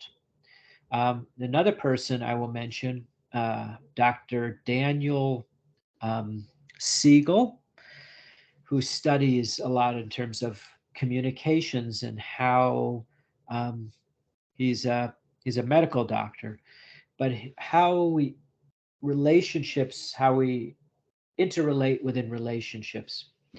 And he has this phrase he loves: can you help the other person, this is a mark of a good salesperson, feel felt? Can you help them feel felt? Which is another way of saying, can you help them feel that they're heard? So think about people in your own life, those you work with, in your family. Can you offer somebody this ability to feel felt, like you heard them, you listened to them? That's emotional intelligence. That's your ability to ask good questions, to listen, to hear what's being said, to hear what's not being said, to hear what's in the way it's said, the tone of voice, the facial expressions. And if you're getting insight about, something's, not right here, maybe you need to ask a question about it. So let's talk about sort of how do we get better at this emotional intelligence. This is where I want to talk a little bit about. And I'll put another person in the chat, a name of somebody that I think does really good work in EI. Okay, so steps in improving emotional intelligence, because we can all be better at this. Okay, we can all be better at this. Measuring our own emotional intelligence to learn where we stand. What does that mean? Measure our own emotional intelligence. Okay, this is takes a little bit level of honesty here. Okay, this is right out of the textbook. There's a whole chapter and section on this, right out of the chapbook. Do we know how we're feeling? Self-awareness. Do we know if we are pissed off about something in our life, and then we go to work, we're trying to push that upsetness away, but then we're interacting with customers, colleagues, other people, and that happens sometimes. So, but I think it's important. We have to understand how we're feeling at any one time. It's like a quick question. It's like, okay, what's happening within ourselves? It's like, I'll call this checking in. Okay. So we can all kind of do this right now. All right. Just kind of check in and notice where your mood is right now. Where are you? Maybe, I know it's getting late for some of you. Maybe you're getting a little tired. You've had a long day. It's the weekend. You had a long work week. Okay. Maybe you're energized. That's terrific. Maybe you're a little irritable. Maybe you didn't get a lot of sleep the night before.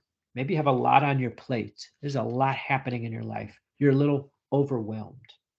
Maybe you're feeling a little stressed. Maybe you're feeling a little anxious.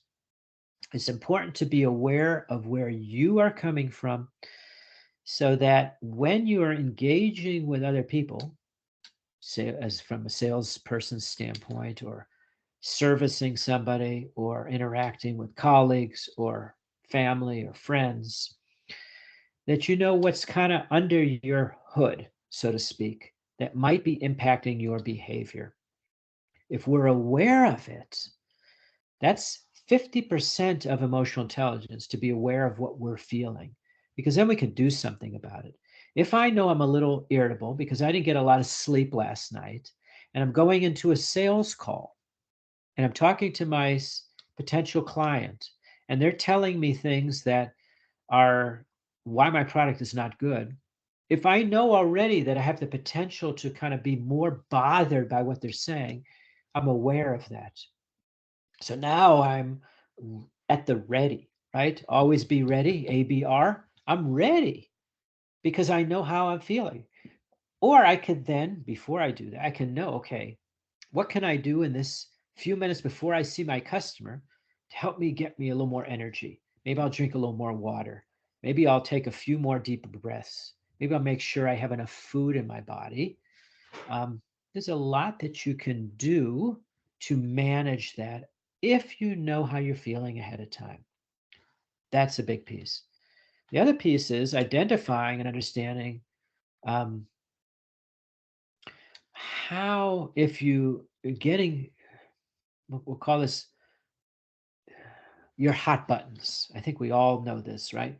We all have hot buttons. Emotional situations where we know we can get triggered, also call them triggers. Okay. This is part of knowing our emotional intelligence. Think about this in our own lives. I think we all have this. Certain things that people say, could be certain people that tell us, that always rub us the wrong way.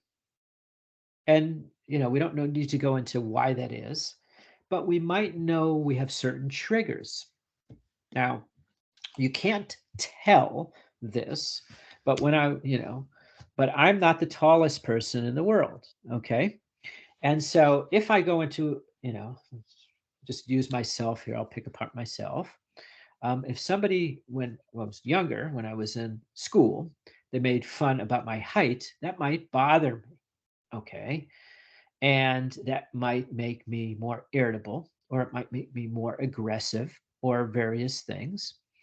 And so from that standpoint, if I know, if somebody says something about my height and I usually jump at them, I need to have a way to take a step back. So I need a way to sort of decompress, to reset. So if I know what my hot button is, oh, somebody's going to talk about my height, that bothers the heck out of me. Okay, I can be aware. If somebody mentions that, I'm going to have a strategy. I'll call it a recipe. If somebody, a recipe for dealing with somebody insults my height, I'll know what I need to do. Sometimes I need to step away. Or sometimes I could say, you know what? Height doesn't make a difference. I'll have a solution already planned out. That's part of emotional intelligence, understanding where you're coming from, your hot buttons, and how you identify with those things that come up. There is a negative impact here. If we get really good emotional intelligence, the thing about this piece again is if you're a good salesperson, you're honest with high integrity, you're not going to use knowing your customer to be manipulative, to intimidate. Like if you know that they don't have, like they're your customer and they really need your product or service. Say you're a plumber and their toilet just backed up in their house. Okay. You're not going to all of a sudden say, well, you need my service. I'm doubling my rates just because you need my service right away. That's somebody that's should be in the business, right? But because they're discouraged and they're in a dire need of your service, right? But think about this long-term relationship. If you come in and you solve their problem, that's a big problem, and don't charge exorbitant fees to get it done, then they'll come back to you.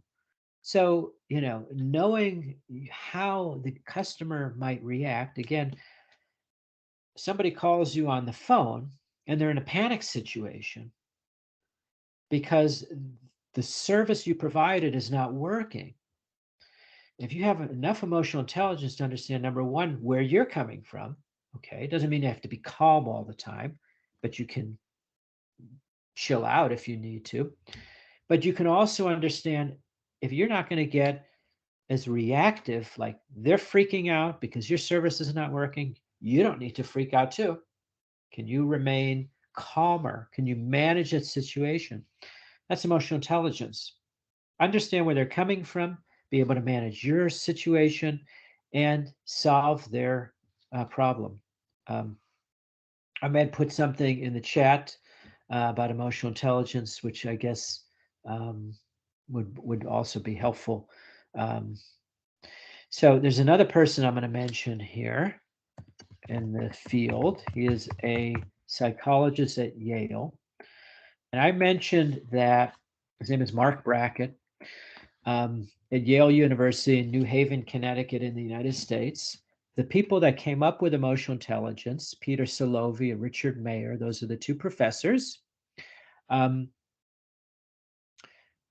Daniel Goleman interviewed those professors and brought out what emotional intelligence is all about. Those professors have retired. Mark Brackett is sort of the person that has taken over that whole area at Yale University. And so I've been privileged to get to know Mark Brackett through a couple of study groups that he does and various things. I've seen him live in person. He came out to a school where I was at to do a presentation. So I'm going to share a few ideas that he presented. This is not in your textbook. So this is, fresh from my interactions with Mark Brackett. I think he is really helpful. He's got a book called, not that you need to get it, he's a very giving person. Permission to Feel, all about emotional intelligence. How do we be better at feeling? So we're just going to spend a few minutes covering this. I think it's really important. In order to be a better communicator, salesperson, relationship builder, relationship manager, service engineer, software developer, whatever it is that you're doing, consultant, this is important. So Mark Brackett talks a little bit. You can even see him. He was doing a live webinar just the other day. So I took a couple screenshots. He talks about this emotional scientist versus emotion judge. Okay. if we can kind of think, this is where creativity comes into play. A lot of times we judge other people's emotions. Why are they behaving a certain way? Oh, that's because they're, I'm going to use this word, why are they an asshole? Okay, why are they behaving like that? And so, again, we could be a judge. We could say, what they're doing is wrong. They're mean. If we understand, like, okay, maybe if we get curious and reflective, our customer is behaving that way for a reason. Can we figure it out? If we can figure it out, we'll be better at servicing their needs. Why are they so irritable? Why are they so cranky? Or they're usually delightful. Today they're not. Or maybe they're always cranky and irritable. But if we judge, then what we're doing is we're overlaying what we think about they need or what they want, instead of being a good questioner. So I think, again, if we are good at sales, if we are good at communicating, we're good at questioning. We're also good at listening. The word emotional scientist is important because it's this being open and curious. Are we open and curious about what they're feeling and why, and what we're feeling inside? If somebody says something to you and offends you, you can react. A lot of us do. You're driving on the road, somebody cuts you off on the highway, right? This happens a lot in very busy cities. Do we get upset? Or can we pull back? Not necessarily be open, oh, good, I'm glad they cut me off, but maybe they're in a hurry. Maybe for some reason that they really need to get to where they're going. Maybe they have an emergency. Okay, you don't know. Can we be more curious? Because if we're more curious, that allows us to relax in the situation. If we're able to relax, we become what Mark Brackett calls in learner mode, right? We don't have all the answers. A good salesperson,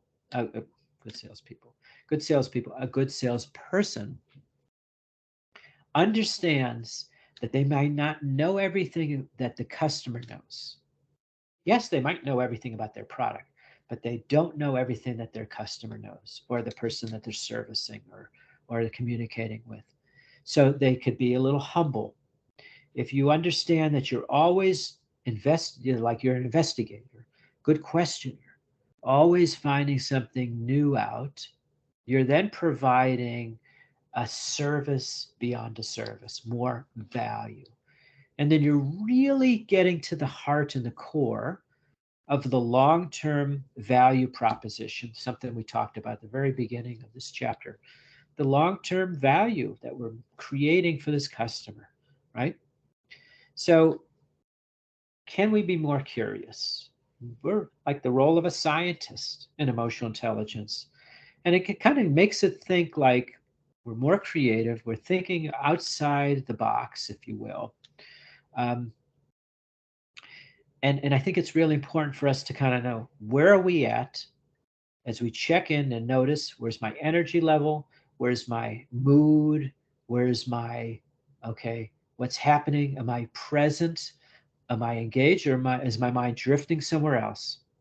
And then it's important to kind of know about your customer, the same thing. The interaction that you have between the salesperson, the customer, the buyer, the person you're servicing, the family member, is totally different if you come from the role of being curious versus being judgmental and critical. Totally different. And where do you think the value is greatest in being built in sales? If you're the one that's more curious and reflective, right? So let's talk a little bit about emotional regulation. Okay, I think this is important. So what can we do to help us regulate our emotions when we're not feeling great, when our mood is one of something difficult? Okay. And what we need to know first is, like, what does it mean to regulate emotions? What does it take? So obviously I'm gonna talk about what it takes first. So on my right hand side here, it takes some learning. I'm giving you a little bit of information. Ahmed posted something which I'm sure is a document that will provide more information. We can read from Daniel Goleman, an expert, and Mark Brackett, an expert, but it takes some information. It takes encouragement on our part to do that with our customers, right? And it takes practice. It can't all of a sudden assume we know everything. Oh yeah, I read this book, and yeah, I'm going to be able to be perfect with knowing how I feel. Yep, it is in the book of Daniel Goleman, exactly, Emotional Intelligence, absolutely. And so think about this. Emotional intelligence is specific to our emotions, is specific to a person, right? Just because one of your customers behaves a certain way, the other person that you deal with might behave a totally different way, specific to them, specific to the context, right? If, for instance, your product or service is what we'll call it non-time intensive. Okay. It's not a major software issue. It's not a major plumbing issue. It could be solved, but it doesn't have to be solved right this second. There is a level of kind of like, a collective level of we could breathe. But if you're in like, you need to know this information right now. It is a major problem your company's going through. Your service, your software is not working, and your customer has hundreds of thousands of customers that are going to your website or using your product or service, and it's not working. That creates a context like, wow, we need immediate action. So there's heightened sense of what needs to happen, or there's less sense of what needs to happen. There's like this scale. And so it's specific to that. Here are some helpful strategies. And this is how we're going to kind of end today. And I'm actually going to do a little one practice for those of you that want to stay on and do this practice with me. Because it's, I think, a great way that if we're getting agitated, if we're getting, we're in an interaction with in sales, interaction with a customer, an end user, client, somebody that we work with. Mark Brackett has sort of what we call 7 buckets. Any one of these buckets are helpful strategies to help regulate our emotions.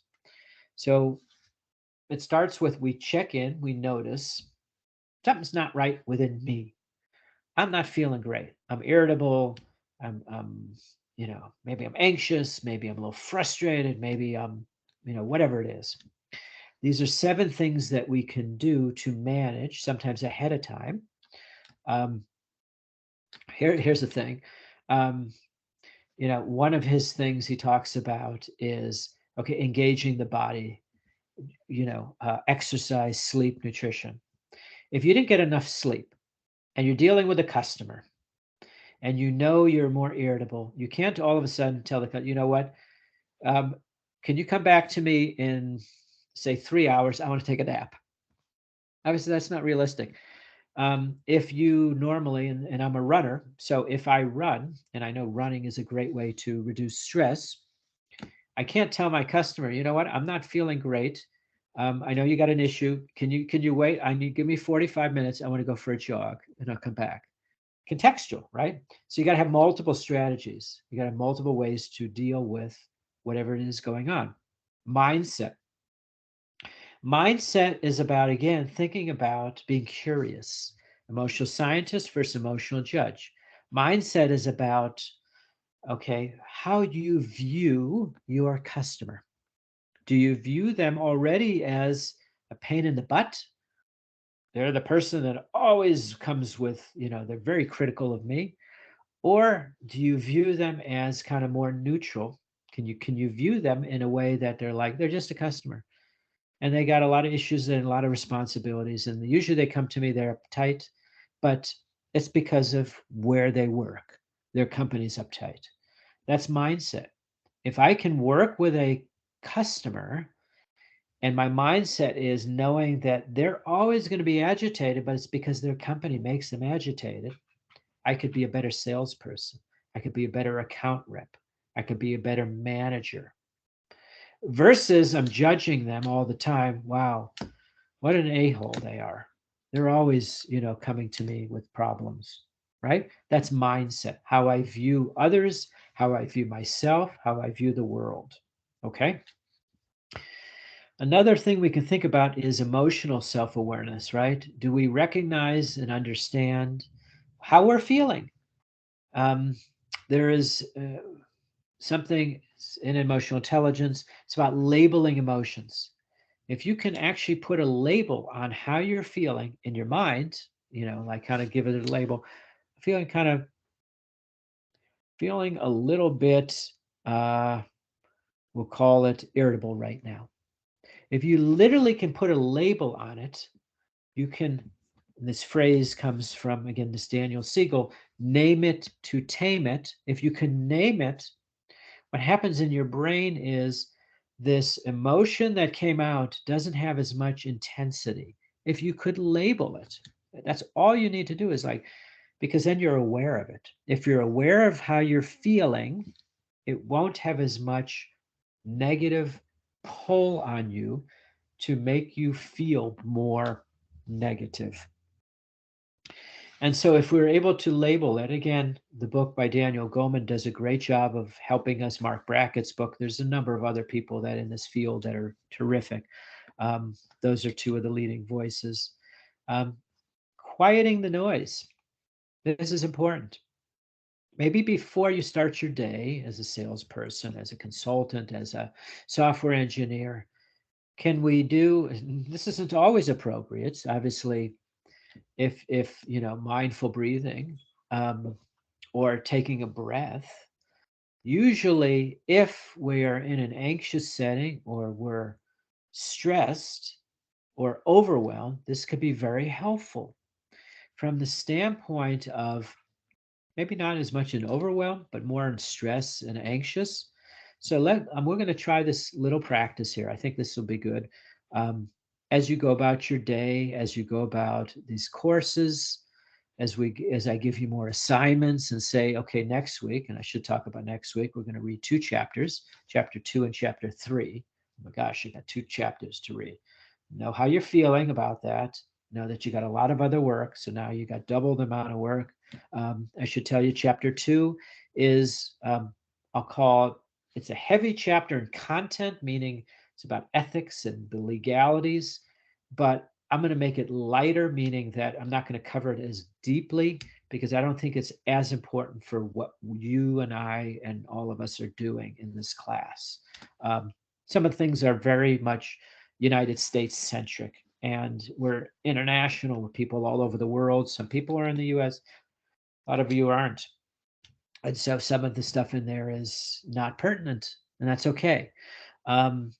So just kind of know that we're going to do this little practice here. We're just going to take 2-3 minutes. Then we'll talk about a few of these other strategies.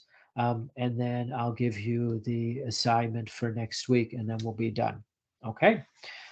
So just looking ahead of your calendar or clock, 10 minutes. We'll be done in about 10 minutes time here. All right. So a very simple practice. What I want you to do is it's a mindful breathing practice, but I'll guide you through it. And a mindful breathing is just noticing your breath, paying attention to your breath. So as I'm talking, as you're breathing, which we're of course doing automatically right now, but now you're going to do it with awareness. You're going to breathe with awareness. So you're going to, as you breathe in, you're just going to notice you're breathing in. As you're breathing out, you're just going to notice you're breathing out. In, you're going to feel it. Out, you're going to feel it going out. And so I will, as you breathe in, I will give you a word to say silently to yourself. As you breathe out, I will give you another word to breathe out silently to yourself. I'll change up the words a little bit. So I'll give you a word. We'll start with in, very easy. Take 3 breaths right now. As you breathe in, say in your mind. As you breathe out, say out.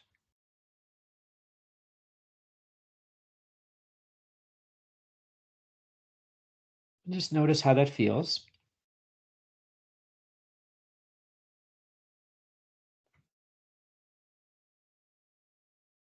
And now, as you breathe in, just say the word silently to yourself, calm. The word is calm. I am calm.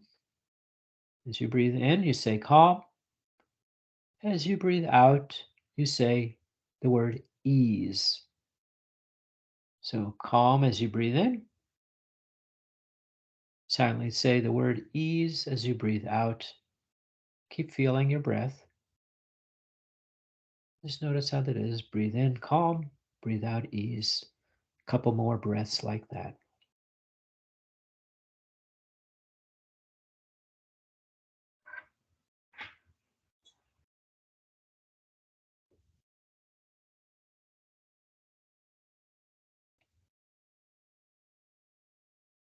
And the last one, as you breathe in, I just want you to think of the word smile. In fact, when you think of smile, you can kind of make yourself smile a little bit. As you breathe in, smile. I'm saying smile, maybe smile a little bit. As you breathe out, just say the word release. Release. Smile on the way in. Release on the way out. Just take a couple breaths with those words, smile and release.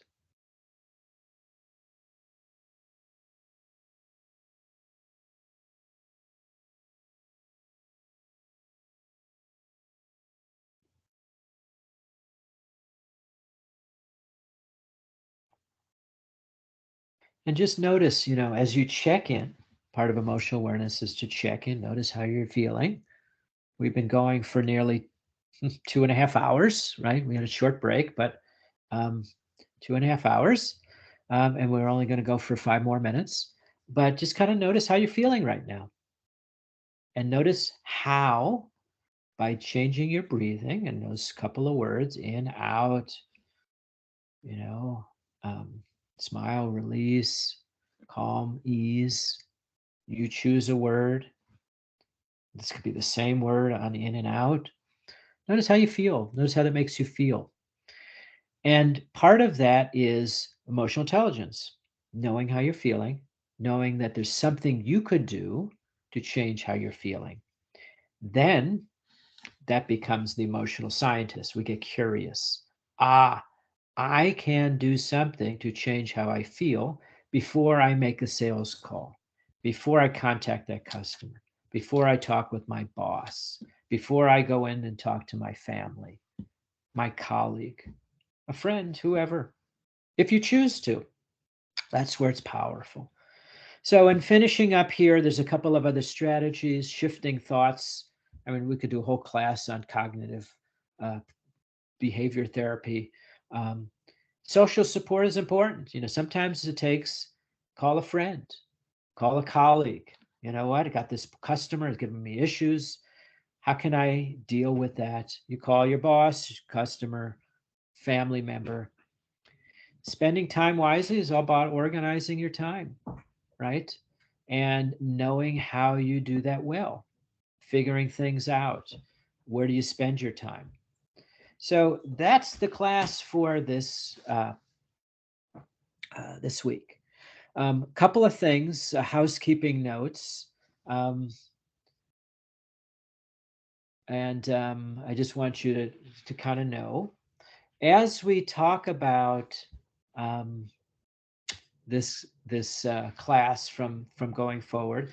Last time we talked a little bit about changing up the days. So next week we are going to meet on a Tuesday, and the Tuesday is I'm just going to double check which actual Tuesday the date is. It's the 31st. So we're not going to meet next week on Saturday. We're going to meet Tuesday at 10 a.m. Eastern Time. I will send this in the team, Microsoft Teams. I will put this in the Moodle site. I will also send out a WhatsApp reminders because I'm sure there are going to be people with a little confusion. And what we're going to do is we're going to alternate, and I may even do 2 weeks just to make it a little bit easier, 2 weeks straight on Tuesdays, and then go back to Saturdays at 11. There were some people that wanted earlier times. Tuesdays were better for them. Other people said Saturdays were better.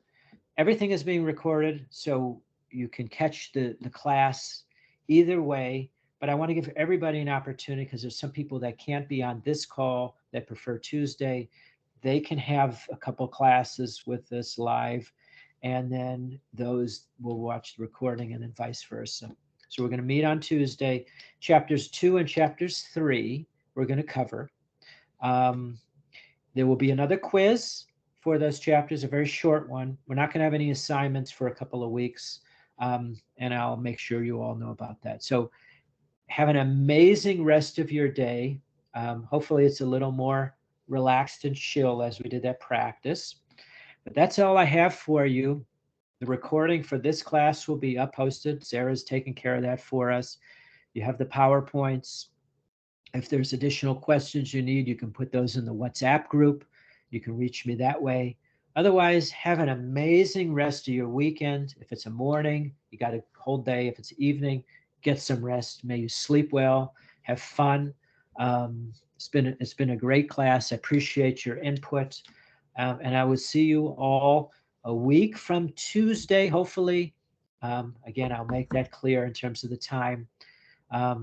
And we'll go from there. Chapters 2 and 3 are next. All right. Bye, everyone. Have a great rest of your week. Thank you, Professor. Thank you, Thank you. Professor. Thank you. Very Thank much. Oh, you. my Have a pleasure. nice Thank week. you. Bye-bye. Bye-bye. Thank you, Bye Professor. Thank you bye. so much. Bye-bye. Thank you. Bye. You're welcome. My pleasure. Thank you, Elena. Bye-bye.